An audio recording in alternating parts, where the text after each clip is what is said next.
Բարև ձեզ սիրելի բարեկամներ, եթերում անկաշկանդ զրույց հեղինակային հաղորդաշարի հերթական թողարկումն է։ Ես դիմում եմ մեր այն հարգելի ունկնդիրներին, ովքեր դեռ նոր են սկսել հետևել մեր One Talk YouTube-յան ալիքին, խնդրում եմ ընդհանրապես սեղմել զանգակ կոճակը, բաժանորդագրվել մեր One Talk YouTube-յան ալիքին եւ խրախուսել մեր հետաքրքիր աշխատանքը ձեզ համար։ Այսօր մեր զրուցակիցն է Հայաստանը, ես եմ նախաձեռնության ղեկավար Նաիրի Սարգսյանը։ Պարոն Սարգսյան, շնորհակալություն, որ ժամանակ եք գտել եւ եկել եք մեր տաղավար։ Ես եմ շնորհակալ։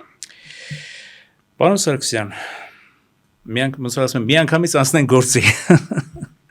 Մեր այսօրվա ոչ այնքան ուրախ քաղաքական իրողությունների քննարկմանը։ Իշխանությունները խոսում են, որ բավականին լավ տեմպերով սկսում են թալանածը հետ բերել։ Կոպեկ առ կոպեկ, հատիկ առ հատիկ, այս վերջերս խոսք եղավ, չէ, ռենջ առ ռենջ, նույնիսկ էլի, որ այսպես արծարծում է, եւ արդեն նույնիսկ թվեր են հրապարակում ըստ էության, որ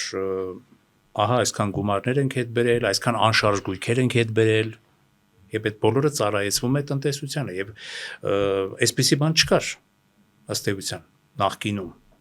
նախկինում միայն թալան էր, նախկինում միայն խավար էր եւ մասնավորապես մի կողմից էլ մյուս կողմից էլ հակառակ բևեռից էլ խոսում են տնտեսության կտրուկ վայրընթացի մասին, որ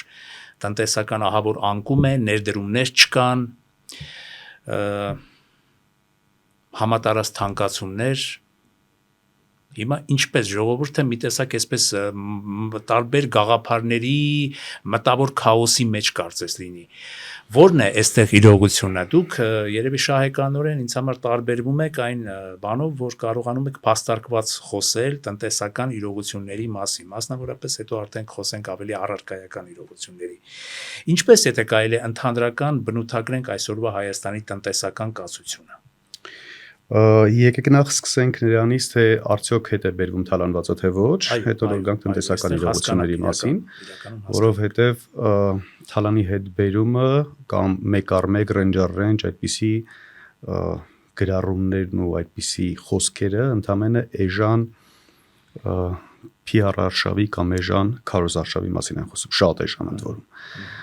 Այնպիսի էժանագին են, որ նույնիսկ ամոթ է հայ հանրության, Հայաստանի քաղաքացի համար, որ Նիկոլ Փաշինյանը եւ իր թիմը Հայաստանի քաղաքացիներին են դրել այնպիսի ցածր կրթական ցենզ ունեցող ու վերլուծելու ունակությունից զուրկ մասսայի զանգվածի տեղ, որի հետ այդպես է վարում եւ այդպես էժանագին քարոզարշավներ իրականացնում։ Թալանածը հետ բերելու համար կա երկու ճանապարհ։ Իրավական ճանապարհ, որի համար պետք է ունենալ օրինական ուժի մեջ մտած դատական վճիռ, որի որևէ մեկի այսպես պարագայում դա չենք տեսնում, եւ 7 տարի Նիկոլ Փաշինյանի կառավարման բավարար ժամանակահատված էր մի բան էլ ավելի, որպեսզի կարողանար իրավական ճանապարհով դա անել։ Եվ երկրորդ ճանապարհը շատ ավելի հեշտ կառավարչական ճանապարհն է, ձեր այսպես խփել սեղանին եւ ասել դու այսքան ես թալանել, դու այսքան ես թալանել, խելոք բերում եք հետ եք տեսիք բանակցային կառավարման ճանապարհով հետ բերում էր, որը մեկը տեղի չունեցավ։ Եվ ընտրությունների ընդառաջ այսպիսի reality show-ները ընդհանրապես խոսում են մեկ բանի մասին, որ ժողովրդի մոտ նորից հույս արթնացնեն, որը միանշանակ չի կարող աշխատել եւ որևէ մեկը Նիկոլ Փաշինյանին չի հավատալու։ Ինչ վերաբերվում է հետ բերելու եւ տրամադրելու փոխհարաբերակցությանը, բայց ինչքան է տրամադրել Նիկոլ Փաշինյանը, որքան տուն, հող,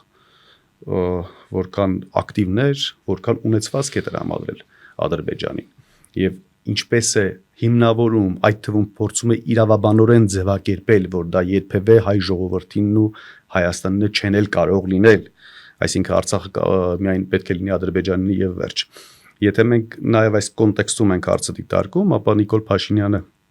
գիտեք ինչքան բան պետք է հետ բերի, որ կարողանա թալանածը հետ բերելու մասին խոսի։ Սա բարոյական, իրավական, փիլիսոփայական բոլոր առումներով վերցրեց։ Ինչ վերաբերում է տնտեսական վիճակին, տնտեսական վիճակը շատ վատ է, ուղղակի բախտներս բերել է միտեղ, շատ տարիներ առաջ Ադամ Սմիթը ասում էր պետություն քանդելը հեշտ գործ չէ։ Այսինքն իսկապես պետություն քանդելը հեշտ գործ չէ։ Բախտներս բերել է դրանում, որ նրանք չեն կարողանում շատ հեշտ քանդեն, որովհետև պետության պետությունը երկու հիմնասյան վրա է կանգնած՝ տնտեսական եւ անվտանգային հիմնասյուների վրա։ Անվտանգային հիմնասյունը բավարար չափով արդեն փլուզել են, ժամանակն է եկել կամ ժամանակը սկսվել է 3-4 տարի առաջ տնտեսական հիմնասյունը փլուզելու, որպեսզի դրանից հետո անհնար լինի վերականգնել Հայաստանի Հանրապետությունը ընդհանրապես։ Տնտեսության հիմնասյան փլուզման մասին են խոսում ներդրումների շարունակական անկումները, վերջին 3 տարիները միայն ասեմ, որոշակի վաղեմությունն էլ վերցնել, այսինքն 5 տարի պետք չի տվել ասել, վերջին 3 տարիներին անընդհատ օտարերկրյա ներդրումները Հայաստանում բացասական են։ Տեղական ներդրումները բացակայում են եւ կապիտալը անընդհատ փախնում է Հայաստանի Հանրապետությունից։ Տնտեսագիտության մեջ սովորաբար օգտագործում ենք կապիտալի արտահոստ տերմինը, բայց Հայաստանի Հանրապետության պարագայում մենք անուն դնում ենք կապիտալի փախուստ տերմինը, որովհետեւ իրապես փորձում են մարդիկ արդեն իրենց ունեցվածքը փրկել եւ դիվերսիֆիկացնել։ Որևէ մեկը չունի Հայաստանի ապագայի վերաբերյալ որոշակի պատկերացումներ։ Անորոշությունները այնքան շատ են, իսկ տնտեսության մեջ անորոշությունը տնտեսության թիվ 1 խոչընդոտն է հանդիսանում։ Եթե անորոշ է ապագան, ապա որևէ մեկը ներդրում չի իրականացնում։ Զուգահեռ, բացի ներդրումների բացակայությանը, ամենօրյա ռեժիմով աղքատության ծավալների ավելացմանն են նպաստում, գործազրկության ծավալների ավելացմանն են նպաստում։ Ինչպիսի քաղաքականություններով են դրան նպաստում։ Տեսեք, յուրաքանչյուր գործողություն կատարվում է Հայաստանի Հանրապետությունում բիզնեսը, գործարարությունը կամ նոր միտքը եւ հետեւողականորեն այդ մտքի կիրառումը անդադ զսպելու համար։ Անընդհատ այդպիսի գործողություն են կատարում։ Այդպիսի գործողությունը տոտալ վերահսկողություններ սահմանելը, հարկադրույքների անդադ բարձրացումը, բոլորին համատարած հարկելը, վարկերի տոկոսադրույքների բարձրացումը, անորոշ փոխարժեքային տատանումները, որևէ այդպես տնտեսագիտական կանոնի չընդարկվող տատանումների մասին եմ խոսում։ Շարունակական գնաճը, որը հասրել է ժողովրդին աղքատության, մի հատ ցուցանիշ ասեմ, ըստ աղքատության վերին գծի, որը համարում է 63000 դրամը, Հայաստանում պաշտոնապես հրապարակված աղքատության թիվը 42%, այսինքն Հայաստանի բնակիչների 42%-ը ըստ աղքատության վերին գծի աղքատ են, բայց աղքատության վերին գիծը 63000 դրամ է, նվազագույն սպառողական զամբյուղը 75000 դրամ է։ Այսինքն եթե մենք նվազագույն սպառողական զամբյուղով ենք դիտարկում աղքատության մակարդակը, ապա Հայաստանի բնակչության կեսից ավելին աղքատ է։ Իսկ եթե իրական չափումներ ենք իրականացնում, օրինակ 100,000 դրամից ցածր եկամուտ ունեցողը արդեն իսկ աղքատ է համարվում, ապա վախենամ Հայաստանի 70%-ից ավելին աղքատ լինի, աղքատ համարվի։ Այդպիսի պարագայում բնականաբար խթանվում է արտագաղթը, խոչընդոտվում է ներգաղթը եւ Հայաստանի Հանրապետությունը գնում է դեպի ինքնալուծարման։ Այսինքն տնտեսությունը որպես առանձին բաղադրիչ պետք չի վերցնել պետությունից անջատ կամ մյուս ոլորտներից անջատ դիտարկել եւ նրա վերաբերյալ լուծումներ փնտրել կամ փորձել տնտեսության վիճակը առանձին պատկերացնել։ Ամբողջական շղթայի մեջ պետք է դիտարկել, որտեղից է սկսում եւ ուր է գնում, որովհետեւ ի վերջո բոլոր ոլորտները սկսում են տնտեսությունից եւ կամ ավարտվում են տնտեսության մեջ։ Այսինքն բոլոր ոլորտների զարգացման համար, միմյանց հետ փոխկապակցելու համար անհրաժեշտ է ֆինանսական միջոցներ։ Այդ ֆինանսական միջոցները միանշանակ գեներացնում է տնտեսություն։ Բայց ֆենոմենը ինչու՞մն է կայանում, պարոն Սարգսյան, ասինքն այդ ցուցանիշները, նույնիսկ վերջերս կոնկրետ ես իմ մոտ թվեր եմ գրառել իշխանությունների կողմից, որ այսքան գումարներ են վերադարձվել ապօրինի, անհայտ ծագումնաբանությամբ, այսքան գույքեր են վերադարձվել։ Միգուցե ըստ ձեզ դա է պատճառը, միգուցե որ ժողովուրդը այսպես ի տարբերություն նախորդներին, որոնց մերժեց, եթե այսպես վերցնենք մերժեց, չի մերժում Նիկոլ Փաշինյանի իշխանությունը։ Միգուցե Նիկոլ Փաշինյանը կարողանում է այդ ճանապարհով, այդ թվերը հրապարակելու ճանապարհով համոզել հանրության կամ մի որոշակի մասին, այն կրիտիկական մասին, որը ինչպես 2018-ին ամեն դեպքում դուրս եկավ, չէ՞, փողոց եւ ապահովեց իշխանափոխությունը։ Ինչու՞մն է խնդիրը, որ ասենք այսօրվա դրությամբ, եթե այսպես ավելի առարկայական ու թիրախային ժողովուրդը մերժել է Նիկոլ Փաշինյանին արդեն իսկ, դրա մասին են վկայում մի քանի անգամ տարբեր շարժումների, տարբեր դիմադրության կամ մերժման շարժումների արդյունքում հրապարակ դուրս եկած ժողովրդի քանակը Դրա մասին են խոսում բոլոր տեսակի սոցհարցումները, որ Նիկոլ Փաշինյանը այլևս չունի վարկանիշ, ընդ որում Նիկոլ Փաշինյանի չունեցած վարկանիշը արդեն անվերականգնելի է։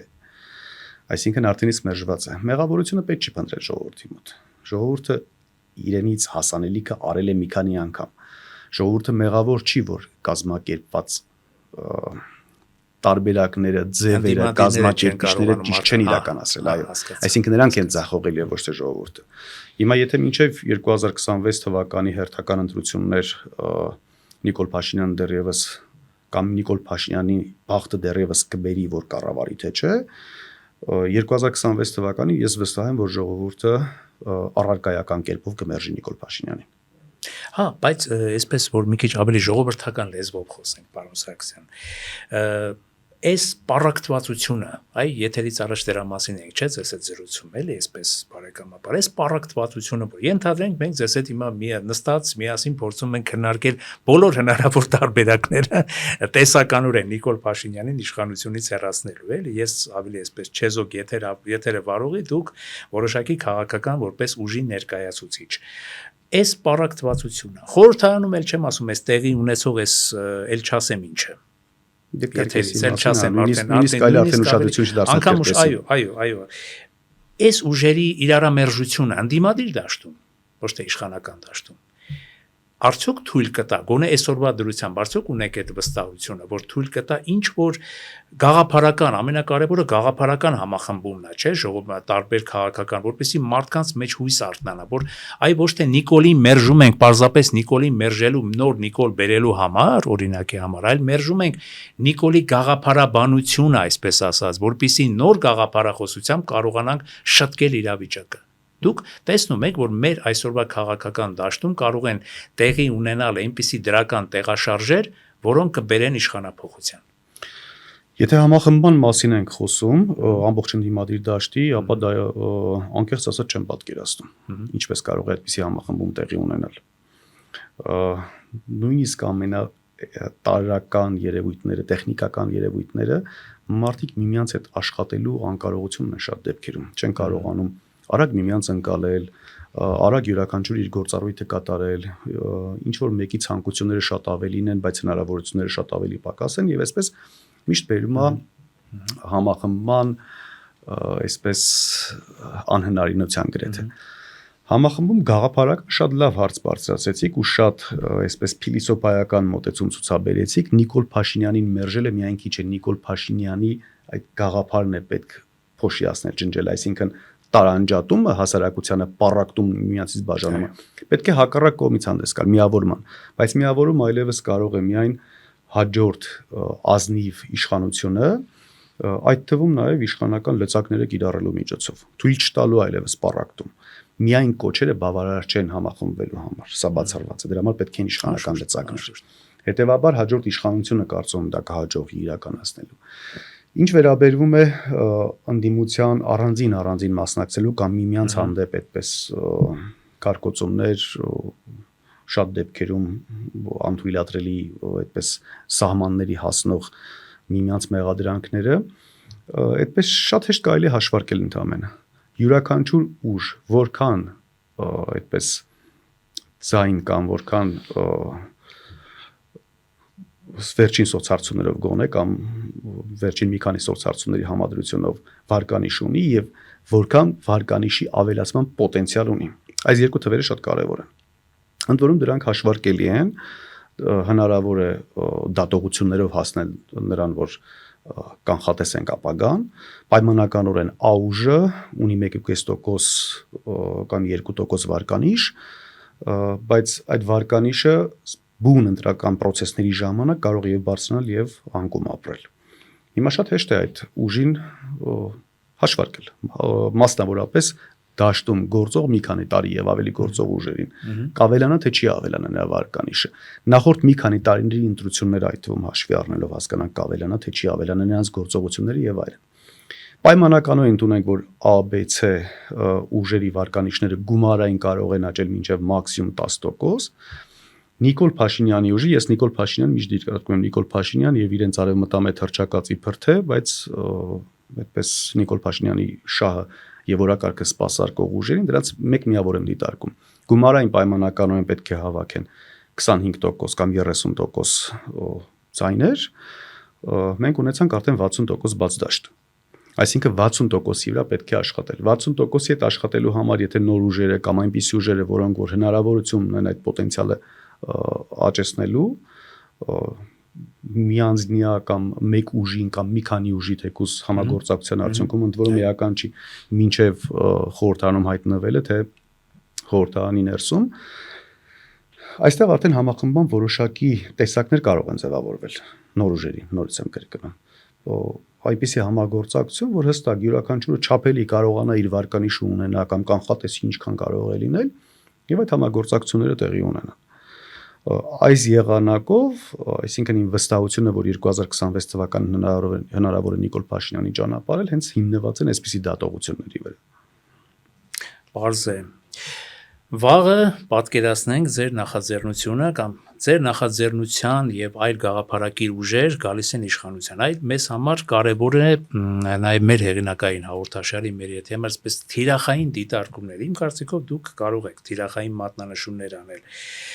թե արտաքին քաղաքականության, Հայաստանի արտաքին քաղաքականության բնակավարում, որը կլինի այլընտրանքը։ Եթե Փաշինյանի քաղաքականությունը սխալ եք համարում, կոնկրետ մեր ունկնդրի համար խնդրում եմ շարադրեք, որն է լինելու այլընտրանքը արտաքին քաղաքականության եւ մասնավորապես այն փաստարկումները, որ շարադրեցիք տնտեսական քաղաքականության վերաբերյալ, եթե դուք գաք իշխանության, ինչպիսի տնտեսական, խորքային, արմատական, գաղափարական վերափոխումներ կկատարեք։ Տեսեք, շատ պարզ է հարցադրումը մեր մոտ, գոյություն ունեն քաղաքական ակնկալիքներ եւ շահեր եւ տնտեսական ակնկալիքներ եւ շահեր։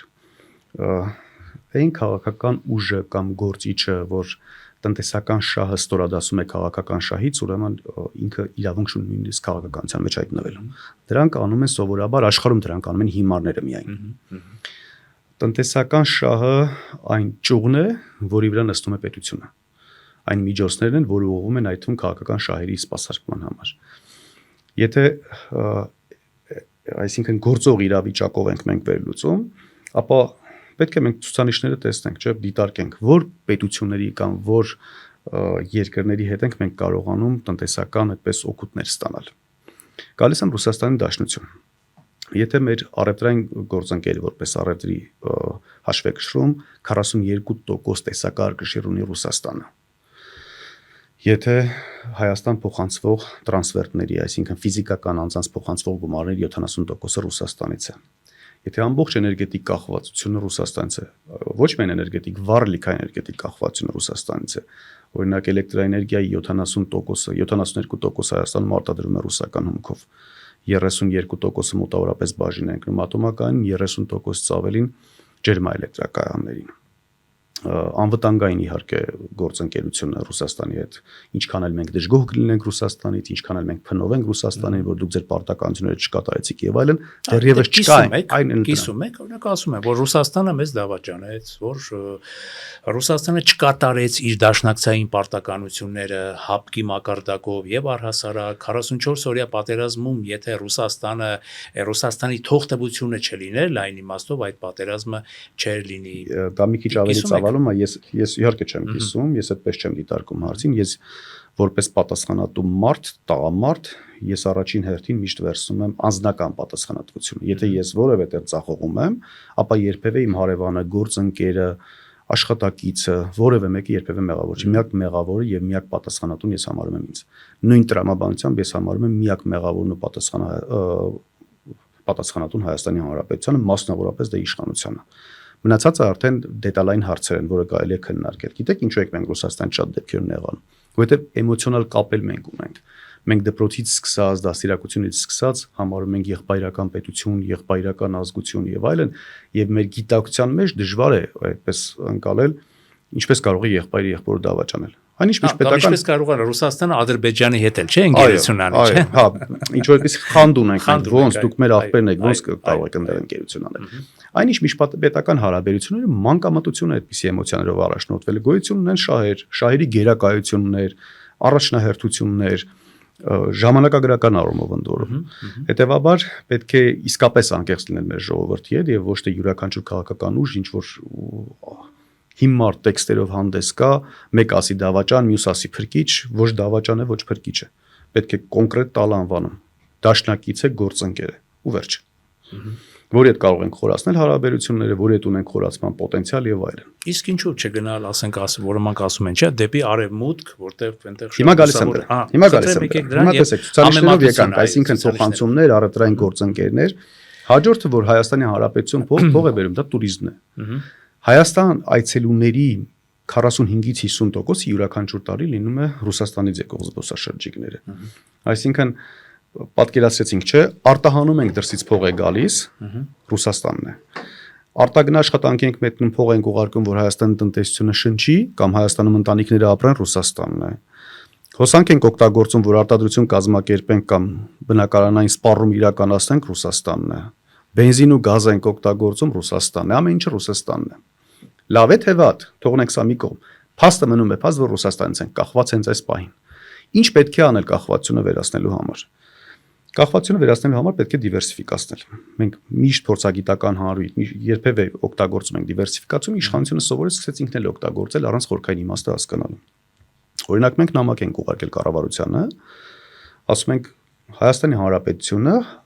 աշխարհի 100 երկրներում ունի դիվանագիտական ներկայացուցչություն։ Ընդամենը 2 երկրում ունի առևտրային ներկայացուցչություն, որը անկարելի է։ 98 պետությունում նշանակեք։ Ձևներ ենք ասում ինչպես նշանակեն։ Պետ բյուջեից փող չի պահանջվում, բացարձակ ոչ մի դրամ։ Որոշակի կառավարության որոշումների փոփոխություններ էկոնոմիկայի նախարարության այդպես որոշումներ են հարկավոր եւ սփյուռք է ակտիվ աշխատանք, ընդ որում ազնիվ աշխատանք նրանց հետ։ Մենք ճանաչում ենք մարդկանց, ում հետ որ շփվել ենք առարկայական եւ նրանք պատրաստ են սփյուռքի մեր հայրենակիցներ, ովքեր որ ունեն բիզնես, ովքեր որ ունեն կապեր, ովքեր որ բավականին բարձր արդյունքներ են արձանագրել եւ այլն, իրենց բիզնես տարածքներից անվճար հիմունքով տրամադրում են մեկ աշխատասենյակ, իրենք պատրաստ են ստանձնել առևտրային ներկայացուցչի պաշտոնը կամ դերը, օրինակ ստանալ դիվանագիտական անձնագիր ու վերջ։ Եվ իրենք կարող են այդ կապերը ամբողջությամբ ապահովել։ Էկոնոմիկայի նախարարությունը մեզ պատասխանեց նամակին, որ աշխատում ենք այդ ուղղությամբ եւ այլն։ Մոտավորապես մի տարին կլռան է հիմա մեր նամակագրության։ Այսինքն Ռուսաստանի Դաշնությունը փաստա, որ Հայաստանի թիվ 1 առևտրային գործընկերն է այս պահին։ Ցանկանում ենք դիվերսիֆիկացնել։ Այո, ցանկանում ենք։ Ինչ պետք է անենք։ Առաջին հերթին պետք է վաճառքի շուկաներ ապահովող շղթան կառուցենք։ Սա առևտրային ներկայացուցիչներն են։ Այնուհետև տեղում հողի վրա աշխատանքի կազմակերպումը։ Այսինքն առաջին հերթին 98 առևտրային ներկայացուցիչ կնշանակենք տեղում եւ կսկսենք իրենց հետ աշխատանք։ Շուկայի հետազոտություն կանոնակարգված պայմանականորեն Մոզամբիկում Հայաստանի առևտրային ներկայացուցիչ 1 ամիս քեզ ժամանակ շուկայի հետազոտություն իրականացնես, ներկրվող ապրանքների ցանկը եւ երկրները ներկայացնես, բերես էկոնոմիկայի նախարարություն, որ էկոնոմիկայի նախարարությունը վերլուծություն կատարի, թե ինչպես կարող է ավելի մրցունակ ապրանք կամ ծառայություն առաջարկել Մոզամբիկին։ Հետևողական 1 ամիս այդպիսի հաշվետվության աշխատանք, հաջորդ ամիս վերլուծական աշխատանք, հաջորդ ամիս արդեն առարկայական գործարանների հետ շփումների եւ ներդրումային աշխատանք, մեկ էլ տեսնում եք հաջորդ տարի դուք արդեն ունեք դիվերսիֆիկացված տնտեսություն եւ ոչ թե մեկ անձից կախվածություն ունեք։ Այդ դեպքում արդեն կարող եք որպես գործընկեր եւ դե չի կարելի ասել հավասար, որովհետեւ մենք այնուամենայնիվ փոքր երկր ենք բազմաթիվ մարտահրավերներով, բայց կարողանում ենք մենք շատ այդպես բարձր տոնով արդեն խոսենք, որպես գործընկեր առաջարկ ներկայացնենք ու պահանջ ներկայացնենք։ Չեն անում։ Մենք կանենք դա։ Հաջորդը դեպի համ չեն անում, համ էլ ասում են, որ Ռուսաստանը, հա, այսպես ձեր ասածից դուրս եկավ, վատնա, գնանք դեպի արևմուտք։ Այո։ Հա։ Հիմա տեսեք, դեպի արևմուտք գնալ։ Դեպի արևմուտքը միֆ է, բլեֆ, սուտ են խոսում։ Չկա այդպիսի բան։ Հայաստանի, ուրեմն առևտրի հաշվեկշռի մեջ Ամերիկայի տեսակարար կշիռը 1.5-2-3 տարբեր տարիներից կախված տարբեր տոկոս է կազմում, Եվրոմիության հետ 5-6 առավելագույնը, ոչ ավելին։ Ընդ որում շատ ավելի մենք ներկրում ենք։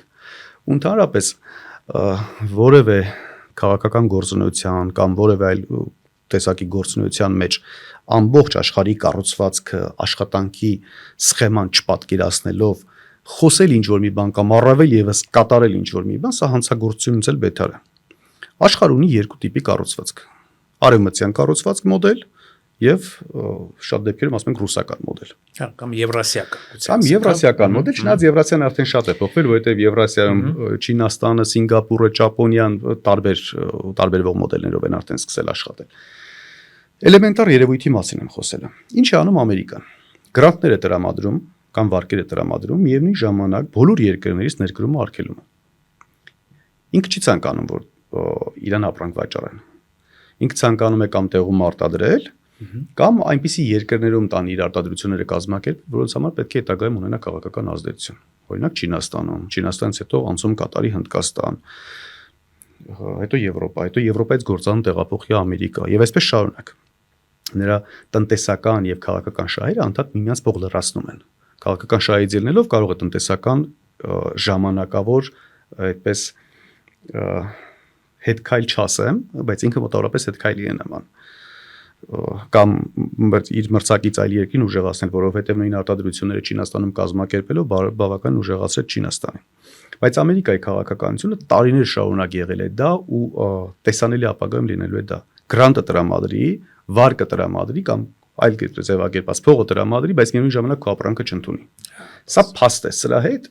ոչ միայն Հայաստանի հանդեպ է, աշխարհի բոլոր փոքր երկրների, եթե ուժը բավարարում է, այդ թվում մեծ երկրների հետ են այդպես վարվում։ Հետևաբար մենք արևմուտք չենք կարող ապրանք արտահանել։ Ռուսաստանը հետևյալ կերպ է աշխատում, ինքը չի արտադրում երկրի ներսում, իր քաղաքական ազդեցությունը տարածելու համար ինքն էլ ապրանքով է աշխատում։ Բայց սա ո՞րն է մեզ համար ավելի ընդունելի մակարդակ։ Օրինակ ասում է արտադրի ինչ որ սպիրտային խմիչք, կոնյակ, բեր վաճառի ինձ, ես քեզ դրա համար փող կտամ։ Ոչինչ որ որակը լավը չի, դու արտադրի բեր, ես քեզ փող կտամ։ Հիմա սա ավելի լավն է, թե ոչ։ Նախ աշխատում ենք, եթե մարդը զբաղված է հանցագործությունները դրանից նվազում են, արդյունք է ստեղծում վերջի վերջո, այսինքն եթե մենք արտադրում ենք թեկուզ անորակ արտադրանք, կարող ենք վաղը դա դարձնել շատ ավելի հեշտ որակյալ, քան թե ընդհանրապես ոչ մի բան չարտադրելուց միանգամից գնանք որակյալ արտադրանքի։ Եվ երկրորդ,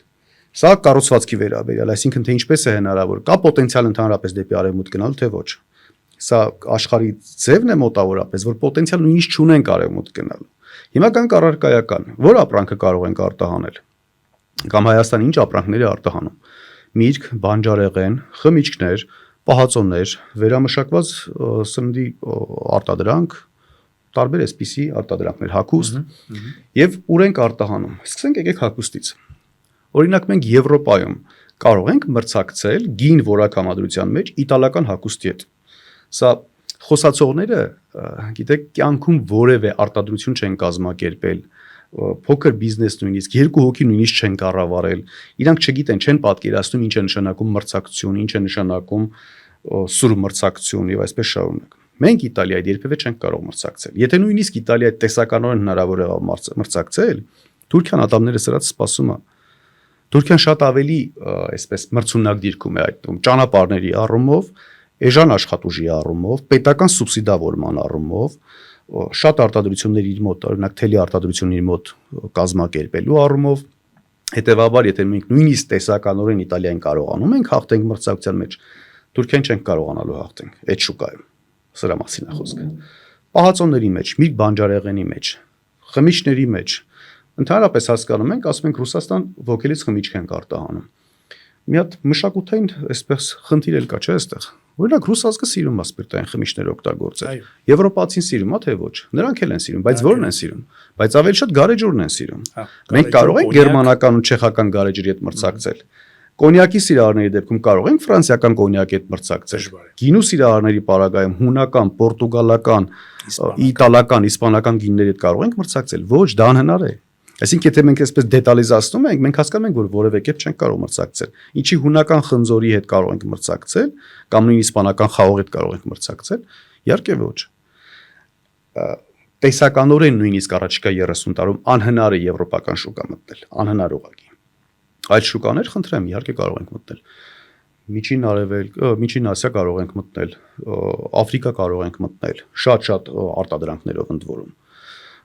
Նույն օրինակ պանիրի արտադրությունով կարող ենք մտնել ամբողջ ԵԱՏՄ երկրներ, հայկական պանիրը ուղղակի ճիշտ գովազդելով, նույնիսկ չինական շուկա կարելի է մտնել տարբեր տեսակի ապրանքներով, այսպես դետալիզացնում ենք, շատ ավելի པարզ է լինում ու շատ ավելի այդպես հասկանալի է լինում, որ մենք ապագայում ուղղակի հնարավորություն չունենք։ Ապագայում չեք տեսնում որևէ հեռանկար, ինչպես հիմա ասում են, չէ՞։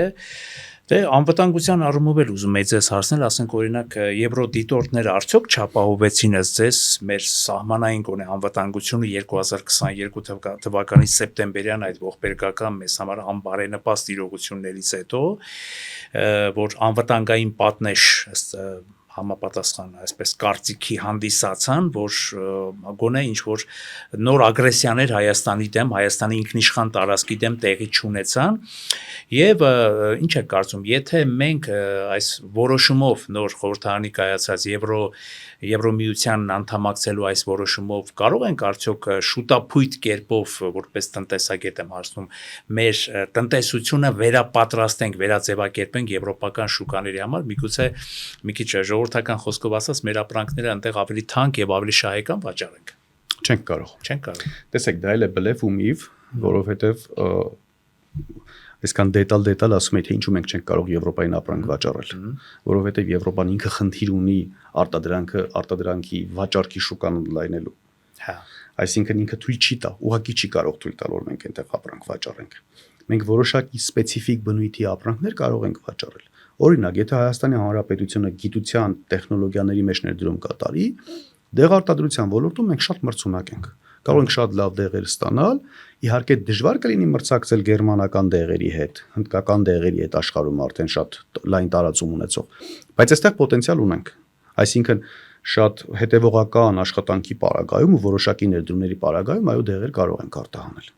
Այլ որ ապրանք արտահանենք։ Ես շատ անուններ տվեցի՝ միրգ, բանջարեղեն, սնունդ, հագուստ եւ այլն, որևէ մեկը չենք կարող արտադրել եւ վաճառել եւ մրցունակ վաճառել։ Եվ հնարավոր չի Հայաստանը այդպիսի որակ ստանա որևէ արտադրանքի, օրինակ պայմանականորեն եկեք ընտրենք այս բաժակը, որոշում ենք վաճառենք։ Ընդ որում նոր տրենդ է, չէ՞, եվրոպամետների մեջ իհարկե կեղծ դրանք եվրոպամետներ չեն, որովհետև Եվրոպայում շատ լավ արժեքներ կա, որը միշտ պետք է ընդօրինակել եւ միշտ պետք է ձգտել հասնել դրան։ Բաժակ արտադրության մեջ այդ ասում են դու բրենդավորի, բրենդը վաճառի բարձր արժեքով։ Ինչու մենք կարող ենք չեխական սպասքի հետ մրցակցել Եվրոպայում, հա։ Ու այդպես ասենք, սա հայկական արտադրանք է, տարիների այսպես վաստակ է պետք, օրինակ 20-30 տարվա վաստակ է պետք, որպեսզի հայկական սպասքի արտադրությունը ունենա մոտավորապես նույն անվանումը, ինչ որ կամ նույն կշիռը, բարի համբավը շուկայում ինչ որ չեխական սպասք ունի։ Սրա մասին խոսելու ուղղակի սա տգիտություն էլ չգիտեք ինչ է, սա ուղղակի թշնամանք է Հայաստանի Հանրապետության հանդեպ, որովհետև եթե չեն գիտակցում խոսում են դրա մասին, սա հանցագործություն է, եթե գիտակցելով են խոսում ավելի ծանր, առանձնապես ծանր հանցագործություն է։ Իրավունք չի կարելի ուղղակի այդպես բան անել Հայաստանի Հանրապետության հանդեպ, որը ուղղված է Հայաստանի Հանրապետության ոչնչացմանը։ Մենք որևէ տարբերակ նորից եմ կրկնում չունենք, իմիջայլոց եկեք սա էլ հաշվի առնենք, այդ Եվրոպա ասվածը իրանք այդպես էլ Եվրոպա մեջ չեն ու այդպես արտաքին քաղաքական վեկտորը դեպի Եվրոպա չեն ուղղում։ Դրանք ուղղում են դեպի Թուրքիա։ Ես դες վստահեցնում եմ ուղղակի ու կհիմնավորեմ թե ինչպես են ուղղում դեպի Թուրքիա։ Մինչև Թուրքիա ուղղելու վերաբերյալ անվտանգության մասին ասեցիք դուք նաև։ Եվրոպան այս պայդրությամբ դեռևս անվտանգություն սպառողի է, ոչ թե անվտանգություն ստեղծող։ Չէ՞, այսինքն նույն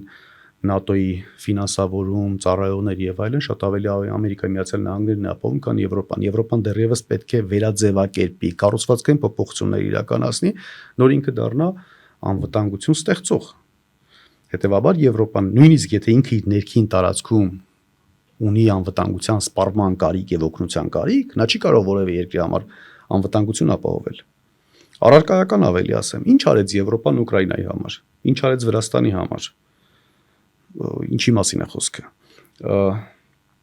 Եվրոմիության, ասում եք, նույն Եվրոմիությանը եվրոինտեգրման վերաբերյալ քան տարի է որ Ուկրաինան ցանկանում է Եվրոպական միության անդամ դառնալ, ընտանիքի անդամ դառնալ։ Դարձավ Վրաստանը որքան էր որոշել։ Աչքներիս առաջա չէ։ Այսինքն եթե միայն դատողություններին մենք չենք ցանկանում հավատալ, այլ ուզում ենք հողի վրա տեսնենք գործնական դաշտում ինչ է տեղի ունեցել, եւ Վրաստանը մեզանից տարիներ առաջ գնաց, հետո հայտարարեցին հետ վերադարձնացին, մենք չենք ուզում, չենք ցանկանում ձեր այդ բաց ռեժիմի, բաց վիզային ռեժիմները ձեր մոտ ազատ ելքումուտքը, մեզ պետքա մեր երկիրը կարողանանք փրկել, զարգացնել։ Ուկրաինան այլևս չի կարող վերադառնալ ին կարգավիճակի, մենք էլ ենք դա ուզում, կամ եվրոպական դիտորդները այդ ինչ խոչընդոտ էին հանդիսանում ագրեսիայի համար, կարելի է նույնիսկ դրան ոչ թե լուրջ վերաբերվել, ուղղակի պետք է, ինչպես ենք որոշում, որ ազգային ժողովի կրկեսին օրինակ չանդրադառնանք, այդ նույն կերպ պետք է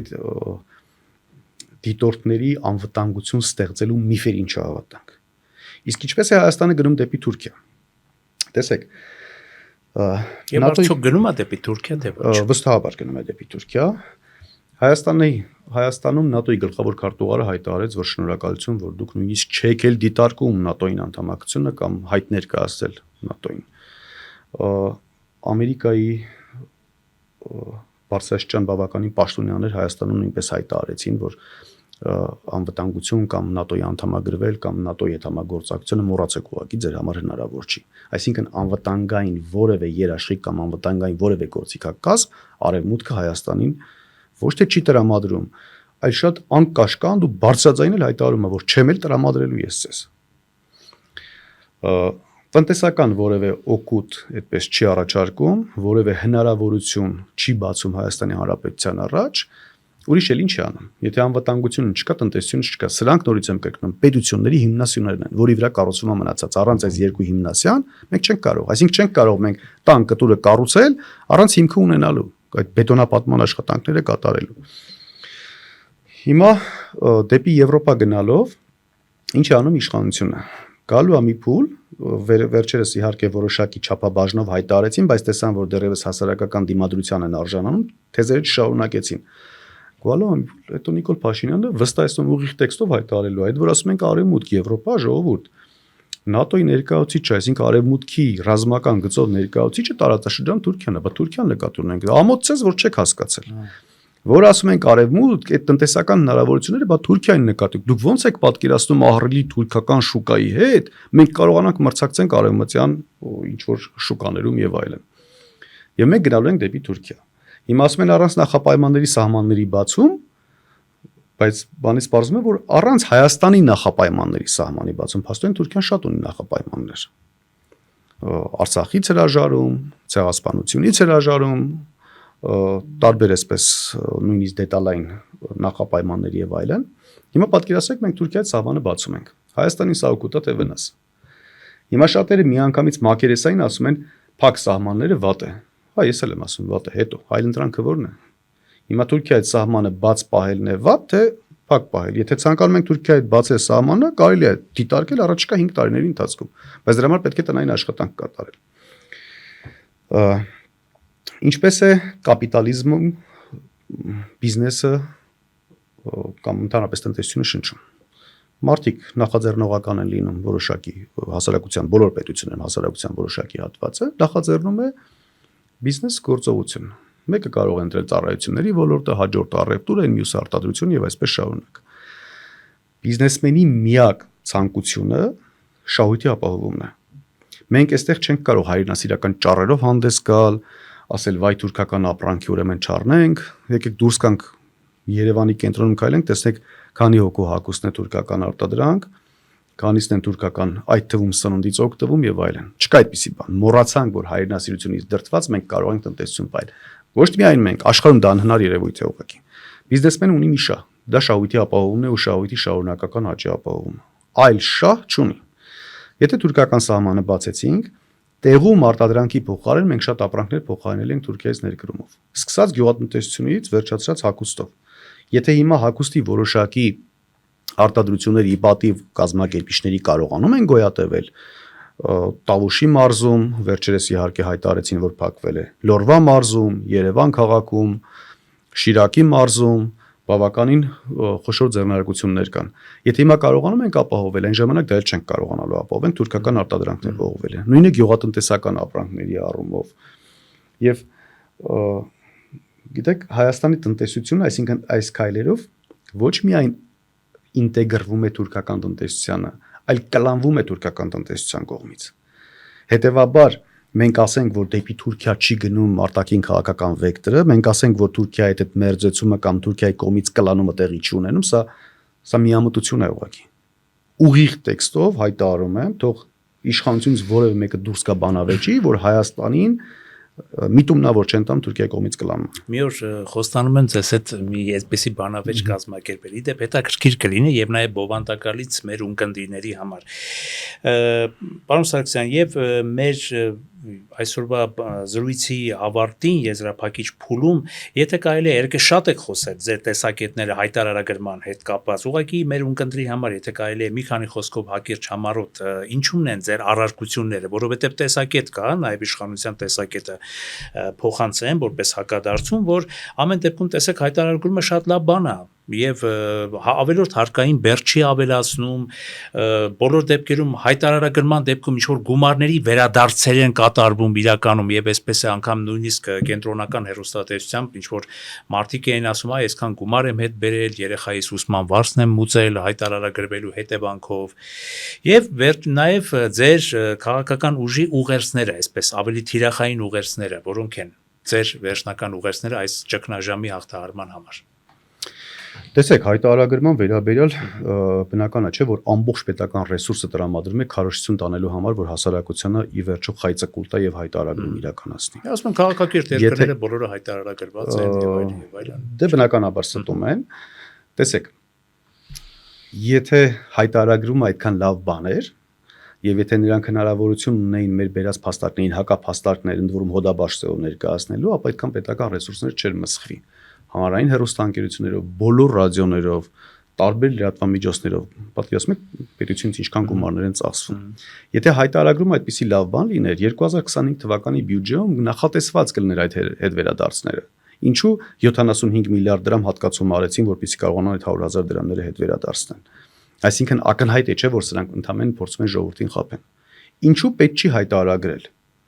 Որովհետև անունը նախ սկսենք, որ հայտարարագիր չի, այլ եկամտային հարկի տարեկան հաշվարկ է։ Այսինքն ի սկզբանե անվանումն արդեն ասում է, որ ես նպատակ ունեմ քեզ հարկելու հարկելի ժողովուրդ։ Գյուղատնտեսական արտադրանքը հարկվելու է, տրանսֆերտները հարկելու են, այսինքն ամենաաղքատ խավի, ամենախոցելի խավի եկամուտները հարկվելու են 20% դրույքաչափով։ Այսինքն մենք 20%-ով մարդկանց, եթե ասում ենք հա հայտարարագրեք, ուրեմն 20%-ով ավելի աղքատեցման կոչ ենք անում մարդկանց։ Երրորդ բանկային գաղտնիքի տիրապետում։ Չի կարելի մարդու անձնական տվյալները այդպես հասանելի դարձնել եւ պետական եւ մասնավոր կազմակերպություններին, որովհետեւ բանկային գաղտնիքը կամ բանկային քաղվածքը այսօր այնպիսի փաստաթուղթ է հանդիսանում, որը ուսումնասիրելով հնարավոր է մարդու վերաբերյալ հոգեբանորեն մոտավորապես 70%-ով պատկերացում կազմել նրա ճաշակի, այցելությունների, գտնվելու վայրերի եւ այլնի վերաբերյալ։ Ընդ որում յուրաքանչյուր մարդու վրա ազդող անհատական պլան մշակել։ Սա կարող է տեղի ունենալ եւ Հայաստանի ներսում եւ մեր ճշնամիների կողմից կարող է օգտագործվել, որովհետեւ մենք չգիտենք դրա որքան մասը կարող է դուրս գալ կամ ումը դուրս կգա, ումը դուրս չի գա։ Հաջորդ 100,000 դրամները ինչով են իրենց ներկայացնում խաբեություն։ Գտնում են մարդիկ, ովքեր որ հա հետ են ստանում, մենք այդ մարդկանց ողջունում ենք, ասում ենք դուք հետ ստացեք։ Արել են սրանք ինչ որ մի հիմարություն։ Դուք էլ օգտվեք այդ հիմարությունից, գնացեք ձեր 100,000-ների փոխհատուցումը ստացեք։ Բայց այն մարդիկ, ովքեր որ 100,000-ը փող հետ ստանալու համար որպես խայծ կուլ են տալու, բայց 300,000 դրամ վճարելու են, այս մարդկանց ասում ենք ժողովուրդ։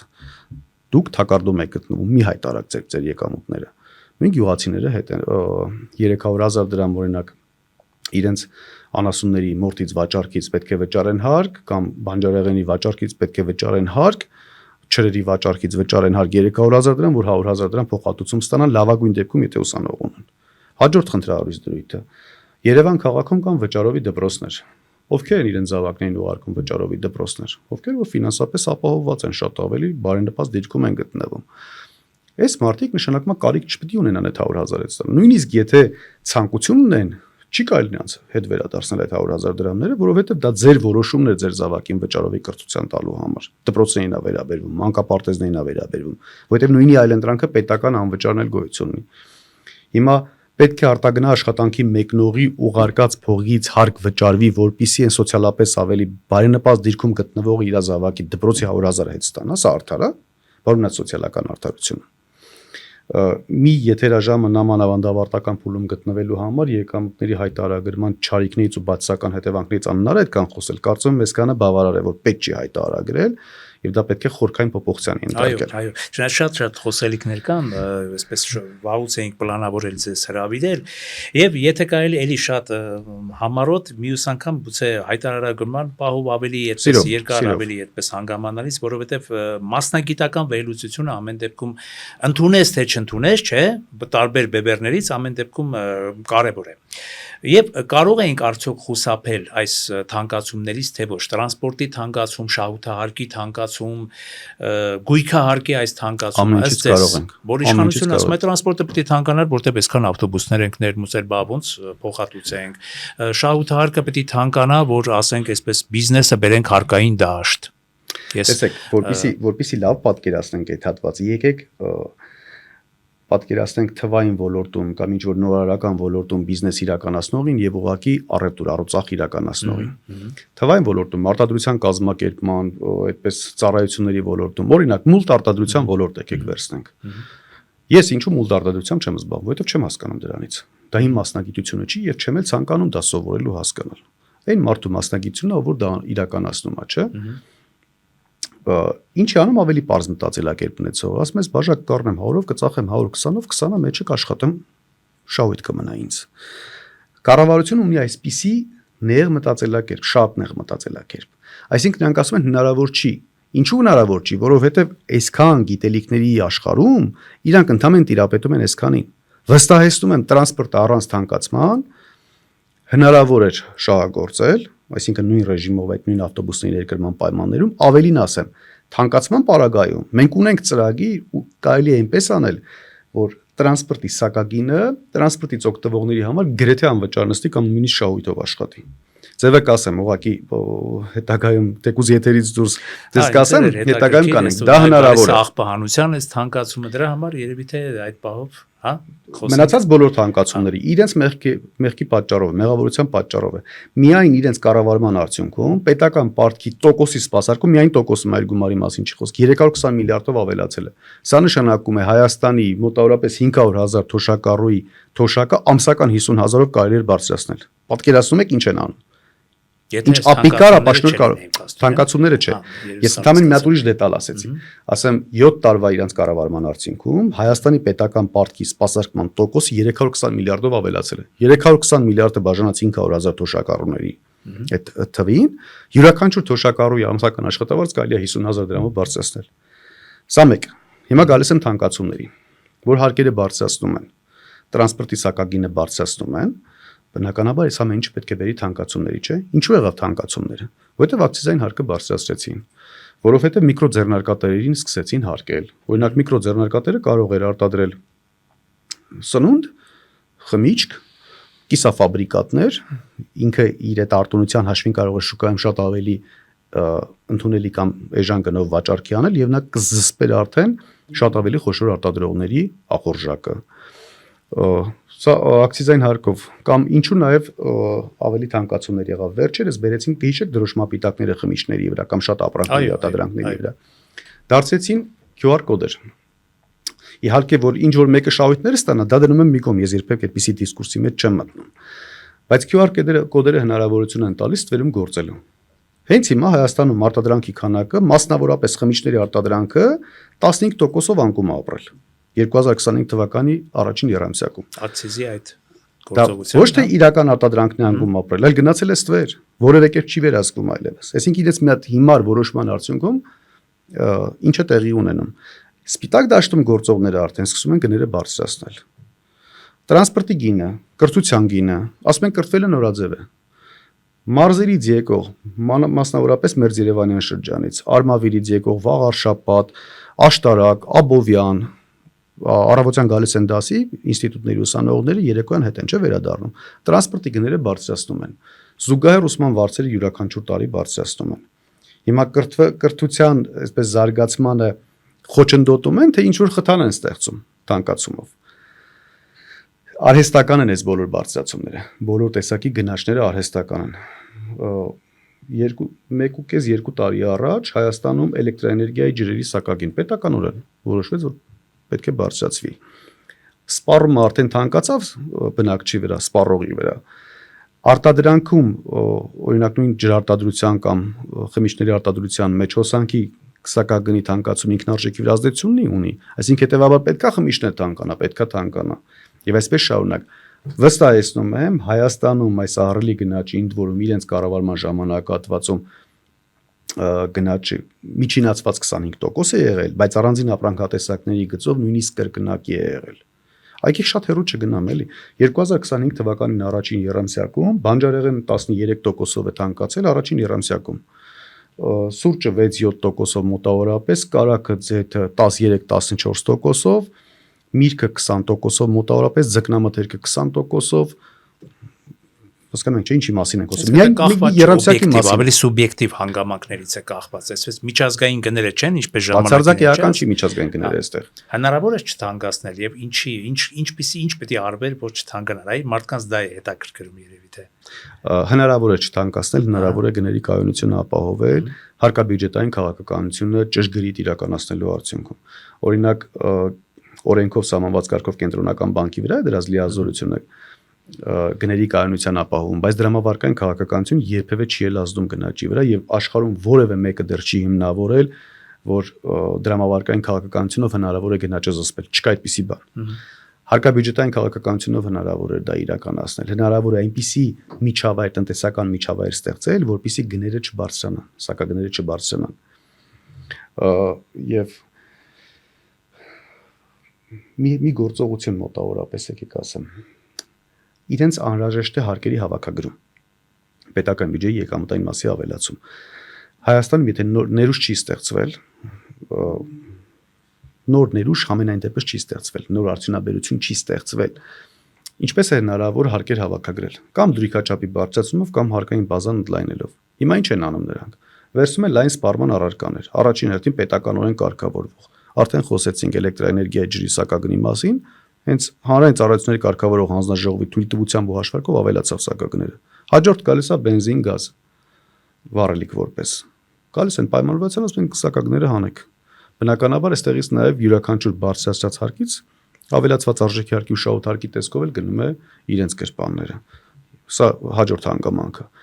Երրորդ հանգամանքը։ Բանկային տոկոսադրույքները, որ բարձր են լինում, սակագները պիտի բարձրանան, թե չէ, այսինքն նույն մարդը, որպեսզի կարողանա արտադրություն կազմակերպի, վարկ է ներգրավում, բիզնես վարկ եթե տրամադրում են 14-15%-ով, այդ 14-15%-ը գնում